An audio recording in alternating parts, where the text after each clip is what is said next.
Hello, everyone, and welcome again to another episode of the LGS pod. Excuse me, the Soccer Shorts companion podcast, where we try to shine a spotlight on stories about local grassroots soccer culture here in our hometown of San Diego, as well as the U.S. and around the world. I'm John Cross, the founder of Soccer Shorts, and unlike usual, with me tonight is not Dylan Wilson. Dylan is unavailable for tonight's show. So I will be doing the show solo. So we'll be skipping a couple of the segments that we normally do because of the normal banter we have back and forth, and jumping in a little bit to the news, and then focus a little more heavily on our San Diego history portion, which we'll do part 2 of that series, focusing on the years 1910 through 1913 in San Diego soccer history. So let's go ahead and dive into some Cup news. We've been giving you updates all summer long about the National Amateur Cup, and that is the Region 1, 2, 3, and 4 finalists will play together in a semifinals and then a final, and the winner of that becomes the first amateur team that actually qualifies for the U.S. Open Cup. We now have 3 finalists. Region 4 did actually complete their tournament this last weekend.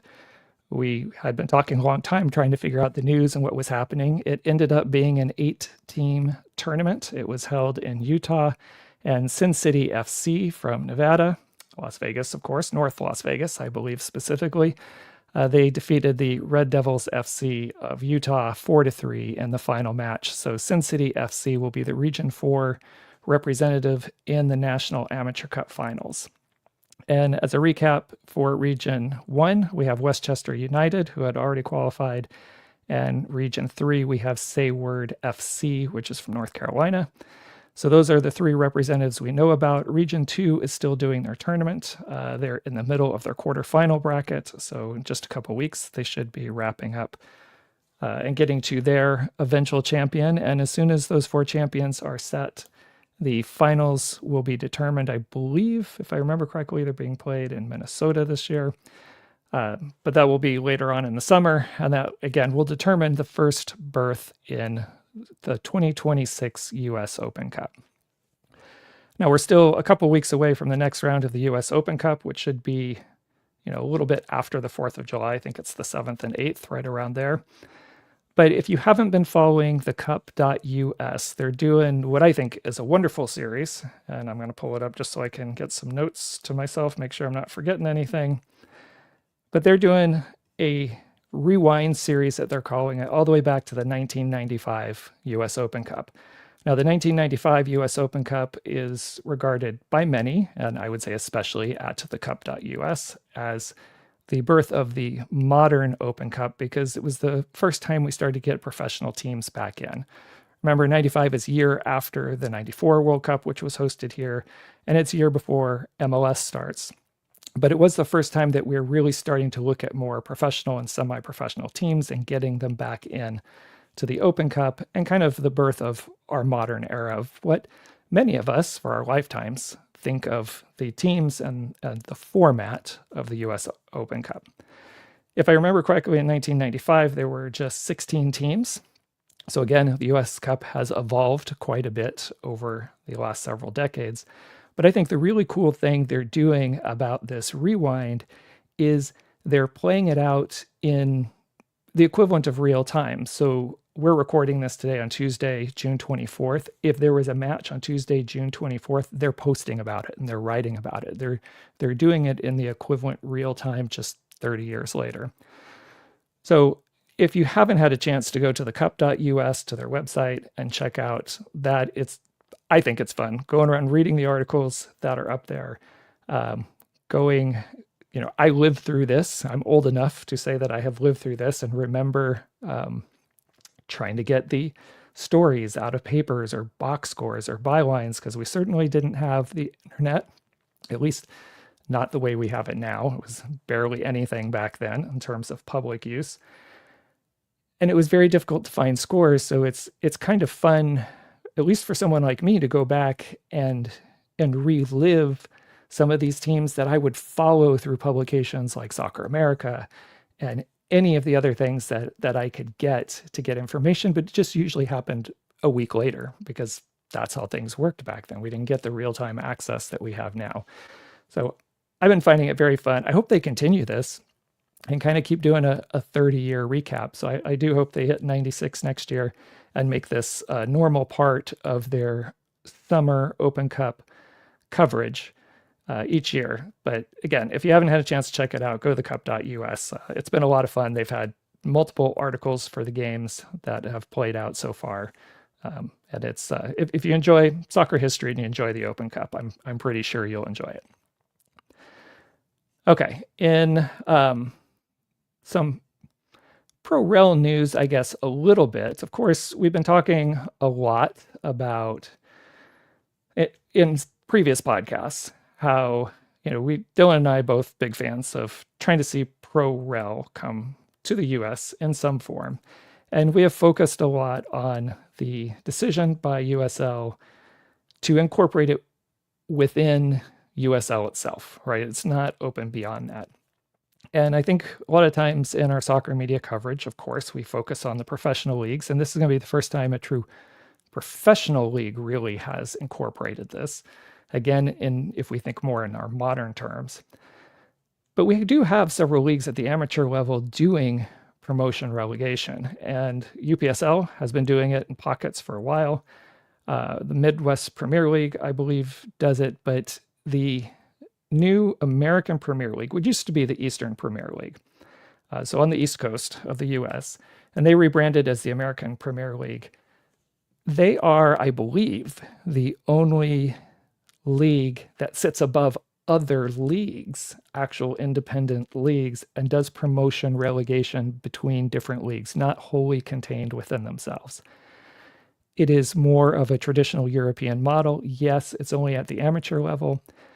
But again, in this modern time period with YouTube and everything else that we have access to, and most games being broadcast, that you can go and watch some of these promotional playoff games. They just finished, I believe it was last Tuesday, their final promotion spot, again, I believe, getting into the APSL for next year. So they're doing promotion relegation through leagues, and it is an excellent model, I think. I believe most of their conferences play a fall and a spring season together combined. But it's these regional leagues that are starting to be set up in different places and sometimes aligning themselves with different other national leagues to try to build more professionalism or semi-professionalism for teams who would like to be able to pursue a professional route eventually are great structures. And we're seeing this on the East Coast, which really isn't a surprise because, we're going to be talking about San Diego soccer history a little later in this podcast, but you have, a tremendous amount of history and leagues in pockets around our country. And they're usually pockets where we see some of these regional leagues. So I think the American Premier Soccer League, the APSL, has a great structure over there on the East Coast. And we have the Midwest Premier League is good, but we don't have a super strong structure here in our region, in Region 4. I think we were starting to get one with NISA Nation. And whatever people want to say about NISA Pro, and believe me, it was a shitstorm of a league the way it was run. But I think when it was originally started with Peter Wilt's ideas and Edwards and the people who were there initially, I think they had the right idea and the foundations were good. And one of the best things I think about NISA was NISA Nation and starting to tie some of these regional leagues together into a bigger mosaic across the country and use that as a platform, these local leagues to regional leagues to national leagues and eventually to pro. Now, who knows what's going to happen with NISA? We do have a NISA Pro tournament apparently coming up a little later. We've seen some teams signed up for it. I know the Northern Colorado Hailstorm, they made a big announcement that they're going to be playing there in the NISA Pro Cup, which of course, if you know recent soccer history with the Northern Colorado Hailstorm, they were kicked out of League One. So I'm not sure that's a great representation for NISA and where they're headed with all their other problems. But NISA Nation itself, I think, was good. NISA Nation, though, is starting to fall apart a little bit because you have no direct line to a potential pro pathway, because NISA Pro, again, we don't know what's happening with that at the moment. So it'll be interesting to see. A lot of the regional leagues that did once affiliate with NISA Nation have left. Some have affiliated with the League for Clubs, which I really love what the League for Clubs are doing. I think they have a good organizational structure, but I think they have a very different model that they want to do, more of a college summer league model. So it'll be interesting to see how these lower leagues, how things shape out over the next couple of years with our lower leagues and these different models, especially in terms of college sports, which gets us to our next piece of news for lower league soccer is the House settlement. And we mentioned this on our very last podcast Dylan and I did together. And we now had the final details of the House settlement.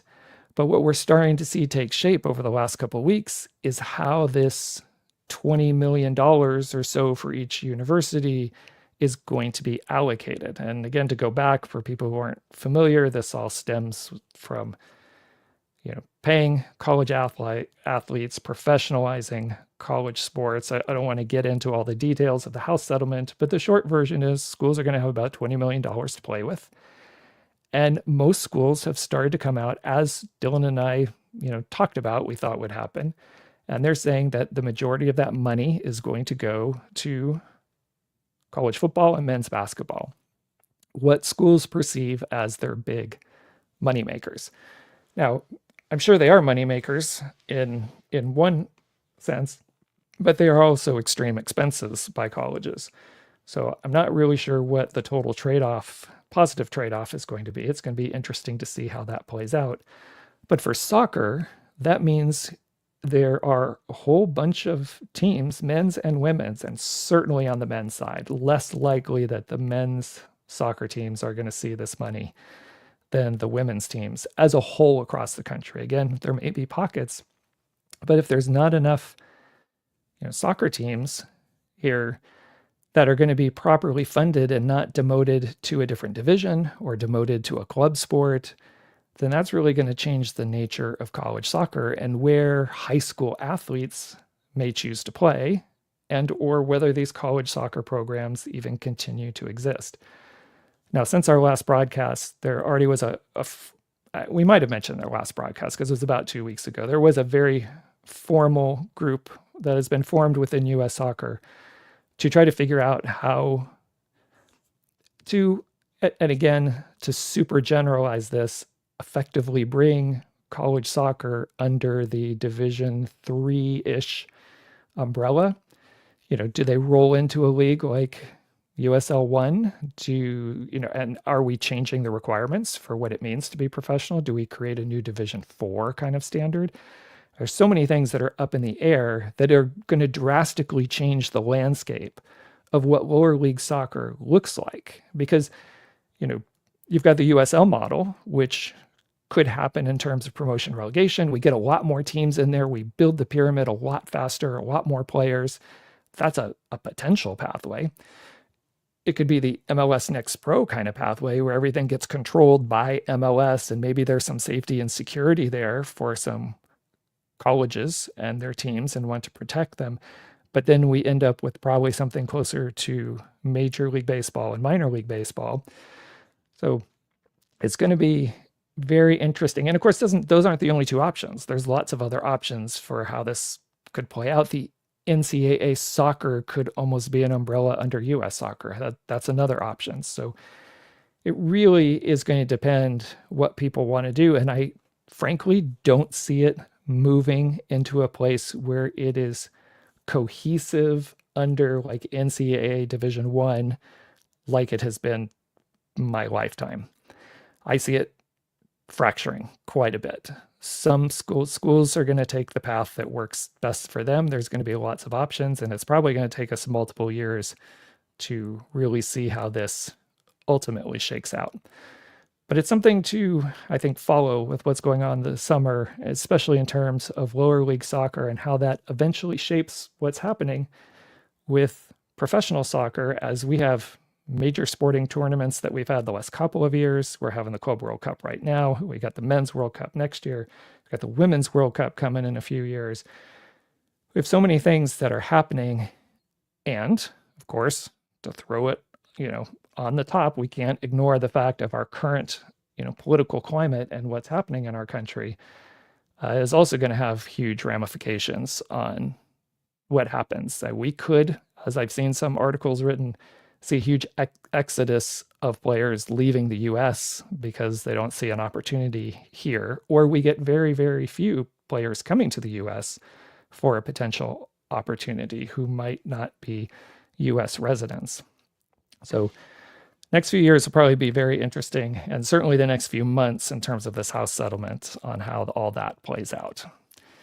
And if we just quickly go to San Diego news before we get into our San Diego soccer history, I do want to give a huge shout out to the San Diego Sirens that in this current political climate, and especially in this month of June, who have consistently stood up and had banners and put things out on social media about, I'll just say human rights, right? But human rights, trans rights, immigrants' rights, gay rights, everything. They're out there constantly being a show of force, being a public force for good. And I want to give them a huge shout out. And I would like to see more of our supporter groups around the county follow their line and really stand up for basic human rights. So huge shout out to the San Diego Sirens if you get a chance. I'd say go out, catch a game here soon, but the NWSL is on their roughly month-long break right now, so they won't be back in action until August. But if you get a chance then in August to get out there, definitely jump out and catch a game and check it out if you haven't done so, and hang out with the Sirens for a match. Okay, so let's get into our San Diego soccer history. We'll do a very, very fast recap. The reason we're doing this as part of our podcast is in trying to get some ideas for our Soccer Shorts video series, which we already have some queued up that we're working on. One of the things I've always wanted to do was a series about San Diego soccer history.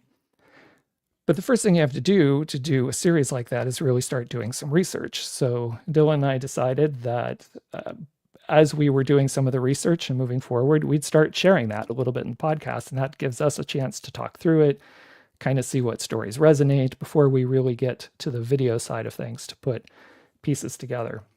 So this is part 2. We're going to follow the years 1910 through 1913.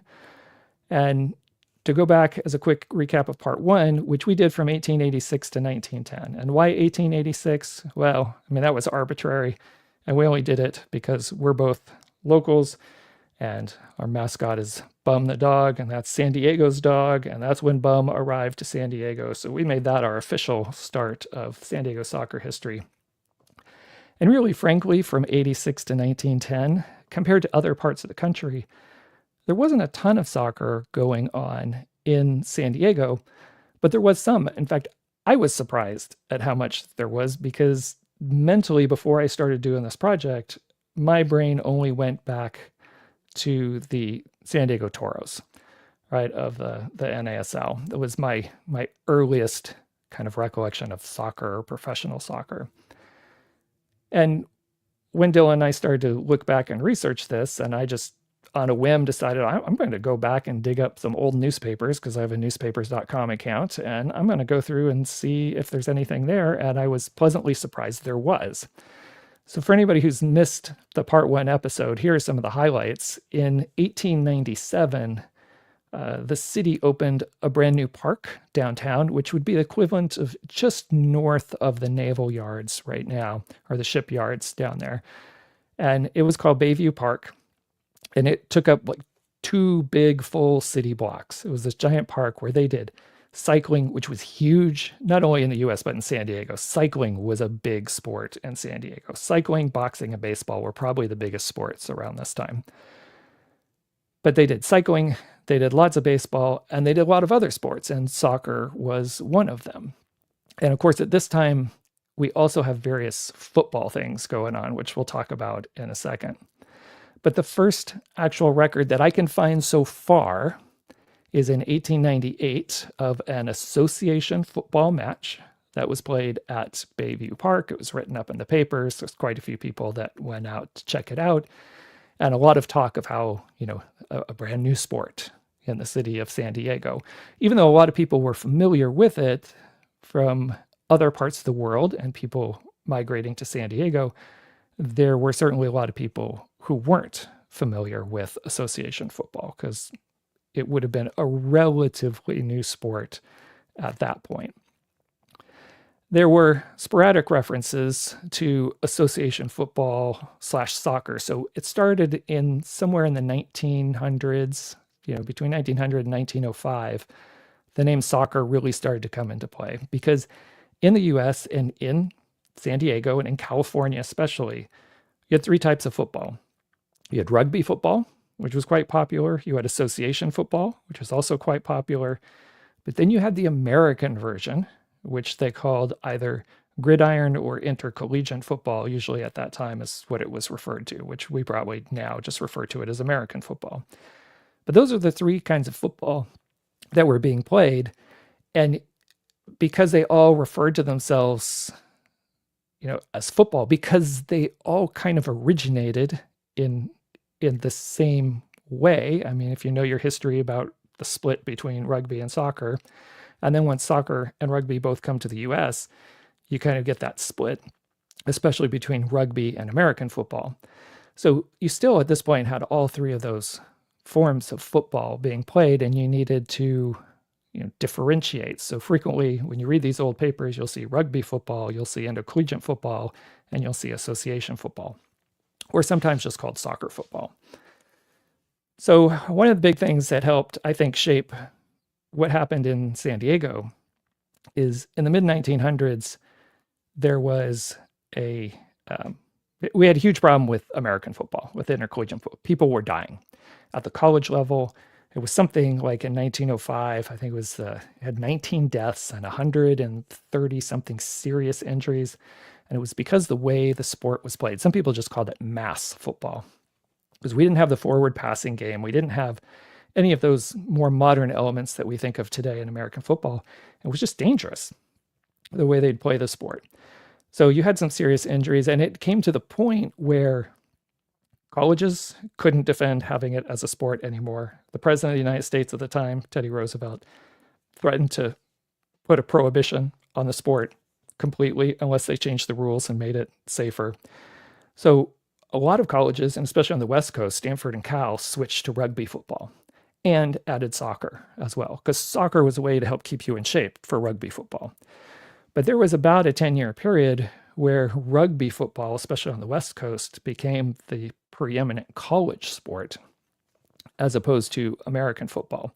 Now that would change, and we'll talk about that a little bit later. But we're in a time period right now where rugby football and association football are certainly gaining a lot of traction because American football is deemed unsafe. Now, frankly, if you go back and read some of these newspaper reports, I mean, other than the way things are written, it could be today. I mean, we hear the same arguments. American football is unsafe. Soccer is safer. And maybe we should have our kids play something where they run around and get more exercise rather than, pound their head around and get traumatic brain injury, long-term traumatic brain injury from a sport. So we had some of these same issues more than 100 years ago, and some of these same themes, and you're going to see this, I think, throughout the history or throughout the course of our parts of San Diego history. You're going to see that some of these same themes just come up over and over again. So we finished our last one in 1910. We've got people are becoming interested in soccer as a sport and appreciating it as a sport, or association football, or soccer football, as it was called frequently, along with rugby, along with baseball. And in San Diego, we start to do it. And where we left it off last time was we kind of left off at 1910. And it was the first time I noticed where more organized soccer football was going to be played. And there was a story in the paper that the San Diego Cricket Club and the United British Club were going to form association football teams to have something to do in the winter for the off season of their cricket league, which was huge. I had to laugh out loud when I was reading this, that in San Diego, we had a cricket league before we had soccer, which there's very, very little cricket being played anywhere in the county, though cricket in general in the US has been picking up over the last few years. But we had cricket leagues being played among different clubs, and soccer was going to fill the time in the winter. And I think this is always a story. The theme in US soccer is how soccer becomes the filler sport. It becomes the sport that fills in for baseball. It becomes the sport that fills in later for American football. But it kind of becomes the filler sport to fill in during the off time. And you get owners who try to take advantage and make money off of it. Okay, so that's where we left last time. And let's jump into these next few years, 1910 to 1913. I really want to focus on three teams. Now, they're the ones that really make the paper all the time. There were some other groups that were forming local teams. You had churches forming teams. You had, by accounts that we've read, some businesses forming teams, but they're of more serious competitive teams. There were really three. The first one was the San Diego Soccer Football Club, and that was organized right away in with that first group of, hey, we have our cricket league seasons, let's make a soccer club. And then you had the Nomads, which I have not yet to find a direct connection to this in the time I've done the research, but it appears to be this Nomads team is the one that came from the United British Club. Like that's what they named their association football team. But I'm not 100% positive on that. So that's part of doing this research, to kind of flesh things out and see what you find out. And then also where we left it last time, we talked about the strongest team in the county was a team, in 1910, was a team from Santee.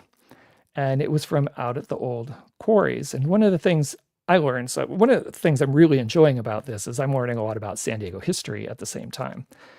And around this time in San Diego, we had a lot of granite quarries. And it will be a little bit later in time frame that we discover a particular type of granite, black granite, here in East County in San Diego, that has a unique hardness or something. I don't remember all of it, not my field of expertise. But a lot of the granite that was quarried from San Diego got used to build monuments and buildings and other things. So we have several buildings around San Diego that have used this granite that was quarried, and it was shipped out after a while. And we don't see that anymore. We don't have these big granite quarries, but at this time, getting into the early parts of the 20th century, we had several of these granite quarries and the rail yards that went right into these certain cities. So the third team that I want to mention that was strong, and it was the big team at the time, was Foster's. And it was from, I'll call it a town called Foster. It was really Foster Ranch. When I was doing the research here, I had a hard time figuring out where Foster was. And Foster ends up being roughly where Lakeside is right now, but Lakeside up into kind of where the San Vicente Dam area is, if you're familiar with East County. But that's where we had a bunch of quarries out there, and there was a team that competed out of East County that represented Foster's, that town, and they were great in terms of soccer. And when you dig a little deeper, you find out that a lot of the people who worked in the quarry mines out there were immigrants from Scotland. They brought the game over in the South, and there's some stories they talk about as the Foster's team is getting ready to play, because they're the dominant team, even though locally, at least downtown in the papers, they want the San Diego Soccer Football Club to be the dominant team. That Foster's team, they can't deny, is the strongest team, and they're big, burly Scotsmen who work out in the quarries, and they talk about how they get up at 4:30 in the morning to train before they go to work. Like, they're training every day. They're treating this more like a professional soccer team. But again, it goes along this history of working groups in mines and textiles and other places having your factory team your team that goes that the workers can do, and it's something that the owners of these mines wanted to have happen because it helped keep your workers happy, right? It gave them something to look forward to. They got to go play soccer and then you go work in the mine, but you get to represent your town and your company. So again, very common around this time to have these kinds of teams, whereas the San Diego Soccer Football Club and the Nomads seem to be a little more on the, I'll say the privileged side. But again, I'm not certain about that, but as I'm looking through the research, it's not tied definitely to a business. It's not tied to a textile industry. It is a group of people who have the means to be part of a social club and get together and play sport. So that seems to be the SDFC club and the Nomads, and then the Foster's team. So those were the three big teams that kind of really take precedence, certainly in the papers, for their games. And we didn't really have a league at this time in San Diego, although there's a lot of talk. And we're kind of where we are going to wrap up here is on the verge of really getting, like they say, they need at least 4 strong teams to make a league. And that was not uncommon. I mean, the local baseball teams were playing in Southern California leagues that had, 4 teams, maybe 6 teams. But San Diego was really looking if we could get teams just from our San Diego region and get at least 4 of them, we could actually have a proper league and grow from there. So that's kind of where it's headed over this time frame. The Nomads over this time frame don't appear to be, well, actually, let me back up a second before I talk about those. The other games that got played, almost like friendlies, were against British gunships that would come in. So you had the gunship, the Shearwater, and the gunship, the Algerine, both British gunships, that came into San Diego's port frequently because they were going across the Pacific to India and other things. So San Diego was a frequent stop for these 2 particular gunships. And they had teams. And this was another thing. We started seeing our local military forming teams of all sports, but including soccer as well. So also a big event would be when one of these gunboats would come to town, the British team from these gunboats. And that's what these gunboats would do. They would travel around port to port and they'd organize these sport teams to go and play the local sport teams. And it was, I mean, it's not, but you can almost think of it a little bit like an international match, right? So you have this traveling team that comes in that is, since it was a British ship, they were a fairly strong team playing together. And they played together frequently because they were all on the ship, as opposed to some of the San Diego teams that saw people come and go, a lot of rotation through the squad. But that was something they looked forward to, were to play these teams. And these 3 teams especially, the San Diego team kept growing and getting stronger. And certainly our local downtown newspapers, that's the one they focused on the most. The Nomads started off strong early in around 1910, but they kind of started to trickle off a little bit over time. And I'm still not sure, because I haven't done enough research for how long the Nomads last. And also, as some people might be thinking about this, I don't, at least at the moment, see any direct line connection between this Nomads team and our current Nomad Soccer Club, youth soccer club that we have in San Diego in terms of name or anything else. It could be there, but I haven't seen any direct connection from that. But this Nomads team kind of, it starts to, it's just not as strong. It started as a strong team, but it kind of goes down. The Foster's team was always strong. They were dominant. They were winning the games all the time. And then there was, towards the end of this time frame in the 2012 to 2013 season, the Foster's team just, and I don't know what happened, but they didn't show up for a match. And they tried to get it rescheduled and tried to get a new team kind of set up, but most of their players, they were gone. I don't know why they were gone. I can't find any reference right now as to something happened at the quarry or shut down, but a bunch of the people who were their players and key players were just, they weren't there anymore. So they didn't have the stronger team that they had. And over this time period, this San Diego Soccer Football Club keeps getting stronger and stronger. And one of the things I find fascinating at looking at this time frame and what's in the newspapers is it's not like today. There's not telephones. There's not, um, you know, some radio, I guess. I don't know who all has a radio, but the newspaper is the community form of communication. And what you consistently see is little adverts in the newspaper. And it looks like they're done by reporters, but it might be, I'm not sure if it's someone just turning in something to the paper, say, hey, can you print this? But because there's certainly some stories about the teams in more detail, but there's a lot of information like, hey, meeting tonight at the Cabrillo Club for all the soccer players for SDFC to talk about the upcoming match. I mean, that was the way you communicated with everybody back then, is you need to get it out, get it in the paper, and then people would read it in the paper and say, oh, we have a meeting tonight. We need to show up, or we have a meeting tomorrow night. But it was interesting to see all of these. And, in researching through this, I became interested in the Cabrillo Club and what that was exactly, because we have the name Cabrillo all over, of course, here in San Diego. But I wasn't sure if that Cabrillo Club exists still, if it was some kind of athletic club. And what it appears to be, at least right now, is it started as, I think it was called the Freewheelers Club. So it was a cycling club a couple decades before. And that's what it started as. And this cycling club of people got together and would cycle together and do cycling events and races.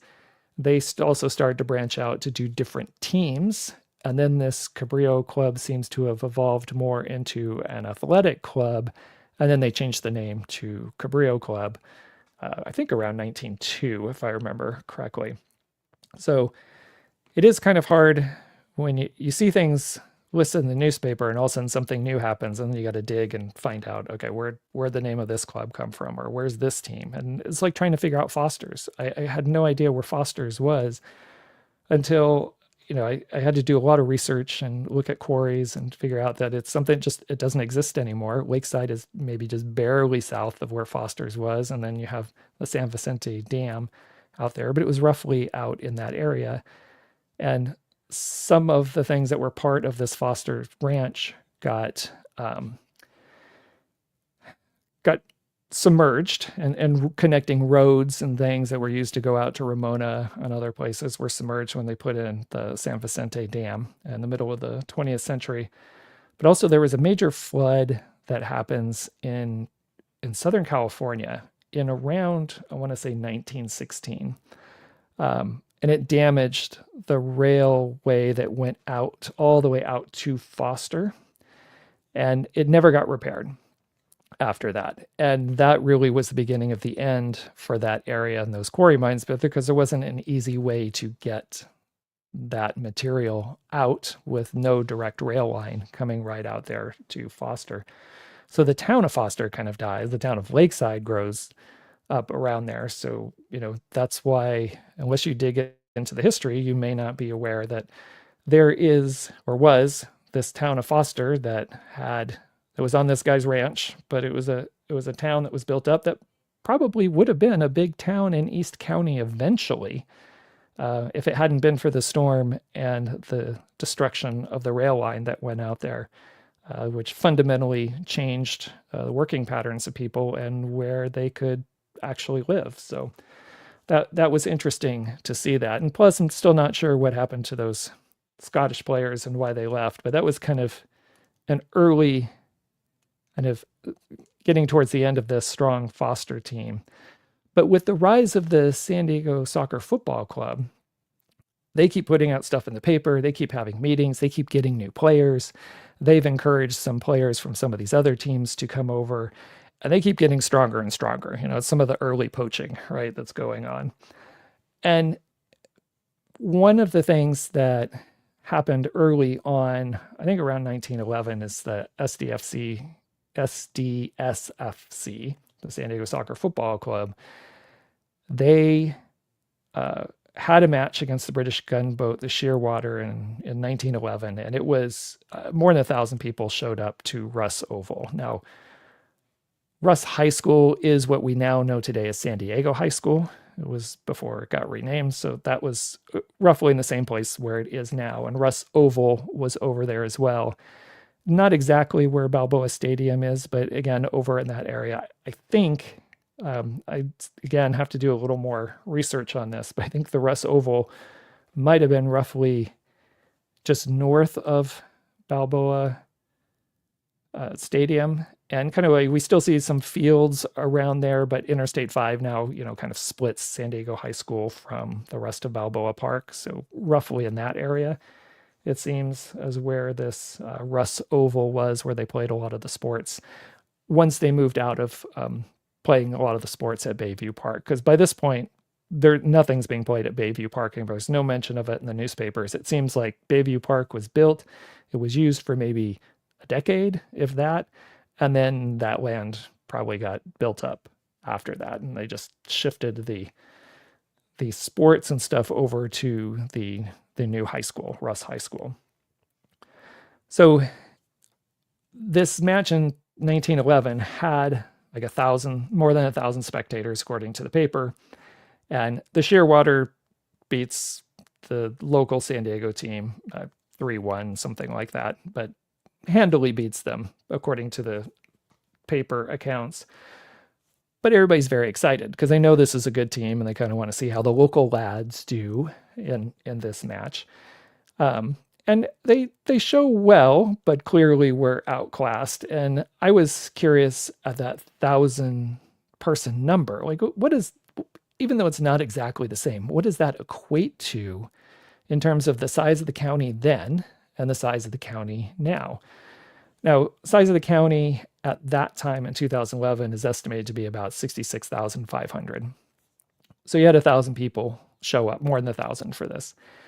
The county population now is, I don't know, 3.2 million, somewhere around 3.3. And I did the math. I don't have the numbers in front of me, but it equated to about 50,000 people, the same ratio. Now, again, we can't compare that perfectly. That's not,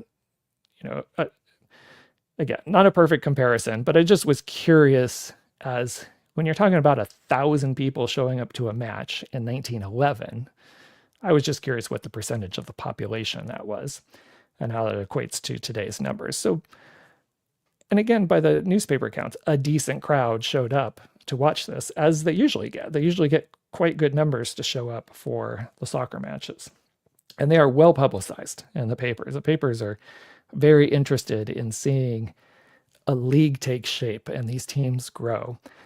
And then to play these gunboat teams. So as we get to the end of the 1913 season, or the 1912-1913 season, because it's played over the winter months, you get some meetings in the paper. The teams are getting stronger. The games seem to be getting, the attendance is strong. There's good write-ups in the paper about it. Of course, we're hearing about strong teams in LA and some of these other teams around on the West Coast. And we've got the British gunboats are coming back into town. They're getting ready to come back. And people are very excited for the rematch against the Shearwater, but also against the Algene. And the Nomads and the San Diego Soccer Football Club decide to meet, and they're going to put an all-star team together, is what they agree upon doing. They're going to put an all-star team together to face the gunboats to see how they do. They agree to this, but they make this agreement before the next Nomads S.A.S.H match. So they play their next match, and the San Diego Soccer Football Club whoops the Nomads like 6-1. And then immediately they're kind of like, yeah, we don't need you. And the decision is made, nope, this is a strong team already. Let's not mess it up and let's just move forward. Although I did see some newspaper reports, it did seem like they did still pick up a couple of Nomads players to kind of round out. But with the San Diego Soccer Football Club becoming more popular, just over these 3 years, they start running two teams, basically a reserve team and a main team. And they're having the reserve teams play some local clubs. And then their main team, so they're always ready, to have a team to play. And again, as they're really the ones pushing to try to get this league going. So at the end of the season, you've got the San Diego Soccer Football Club whips the Nomads 6-1. they basically keep their squad intact, pick up maybe a couple of Nomads. It's really hard to tell with some of the newspaper reports, but it seems like they still pick up a couple.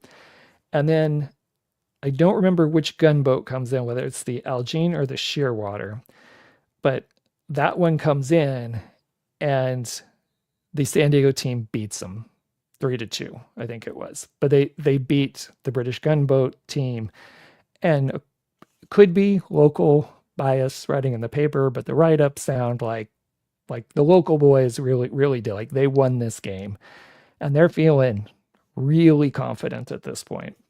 Super confident. You hear in the paper and the press, and they're ready to take on the Northerners. Now, again, Northerners at this point is Los Angeles, right? Because we're not traveling the same way that we do today. So they're really ready to take on the Northerners. And you have some local businessmen who are working their angles with the LA businessmen that they know and really trying to get this team, the LA Rangers, to come down and play a match. And they're like, San Diego locally is hyped up. Like we have a strong team now. We're the number one team. We beat this British team. We're ready to take on anybody. And so they work it out for the LA Rangers to come down. And it's funny as I'm reading this, right, going through, because they, right before the game, they do this big profile in the local paper of the LA Rangers. And for me, because I've done the research and I'm kind of familiar with some of these people, and there's no hint of any kind of background of these players from San Diego that they've played professionally anywhere else. But they do this write-up about the LA Rangers, and there are former players for Rangers in Scotland who have played their first team. Some have European Cup international experience for, at that time, Scottish Cup experience. Like they have players that played when they were younger, but then came over for whatever reason to the US and now are in LA and decided to join a team to play soccer that are, you just read the write-up, it's like, oh my goodness, these people are far and above. They have to be better players than the San Diego team. The San Diego team is super confident. And what was really funny is looking through the papers, they have the date of the game, they go through, and I look for some of the papers right after the game happened, and there's nothing. I can't find an account of the game being postponed, anything happen. It finally takes till about March that I find an article as they're getting ready to look for the next season or a summer season and trying to get some players together. And there's a passing reference to the 6-1 loss to the LA Rangers team. But sounds like they got handled, met players who were much better than them. I found it interesting there wasn't a story in the paper. At least I couldn't find one anywhere. That just was conveniently not written up. It could be that particular date paper, not every newspaper from every day has been saved and archived. So that could have just been missing through the newspapers I was looking through. But I don't know, maybe it was, I couldn't find anything. So I thought that was interesting on the one hand. I'd like to dig a little deeper to see why. But did find out the final score was 6-1 LA over San Diego in that. And the LA certainly had a strong team by the write-up that I saw. But the thing that it did for this article in March, and here's where we're going to leave it for this episode, is it really kind of opened people's eyes into San Diego, and especially some of the San Diego business people, as to what could be. Like, wow, that team was really good. Why can't we be that? Why can't we be that good? What do we need to do? How do we need to improve our teams? How do we need to create a league? And there's already talk here in this March timeframe of 1913, as the season has been wrapped up for the 2012-2013 season, because they didn't go very far. It was a winterish sport. But how do we make it better? There's already a business person who's offered to commission a trophy for San Diego to help encourage a league get started, and a lot of people talking about how we can make a league so we can make stronger teams, so we can compete with other strong teams, not only in the state, but just in the West Coast. And really, it's really within the state because the strong teams on the West Coast were in LA and were in San Francisco and up in the Seattle area, really. So that's where we'll leave it. We're on the verge in San Diego of trying to make a league. There's a lot of excitement. This local San Diego, main club team that the papers really write about that has the strong San Diego connection is getting stronger and stronger. And that will take us, we'll start next time with the 13-14 season. But if anybody knows their history, it'll be after the first season. But, 14 is when we get into World War I. And as anybody who's followed soccer history in the US, World War I has a big, significant impact on the development. Well, I'll say it has a big impact on the development of soccer, which it does. But by extension, in a different way, it has a huge impact on American football, which by default, that has a negative impact on soccer. So we'll dive into some of those next time around when we do part 3, whenever that will be. We get some time to do some more research through there. So one of the things we'd like to mention, especially if you enjoy history, the Society for American Soccer History, or S.A.S.H. You can look them up on the internet, S.A.S.H., Society for American Soccer History. They have begun releasing some old footage of matches. And one of the ones I saw is from 1921, and it's, I think, a San Francisco team playing a team from Italy, if I remember correctly. But they released that. And then I saw in the last day or two, they've released several more videos of old matches and some touring teams from England and the rest of Europe coming over to the US to play matches.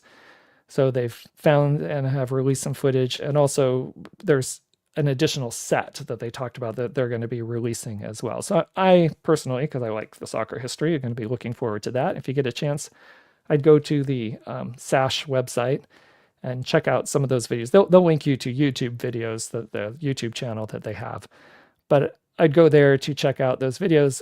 And in general, if you want to know anything else about soccer history, they have stats and dates and all kinds of stuff. If you really want to get into the nitty gritty of the soccer archive in this country, that is one of the key places to go. So I'll leave you with that, to go check out if you're interested in the meantime, before we, do our next part of our series.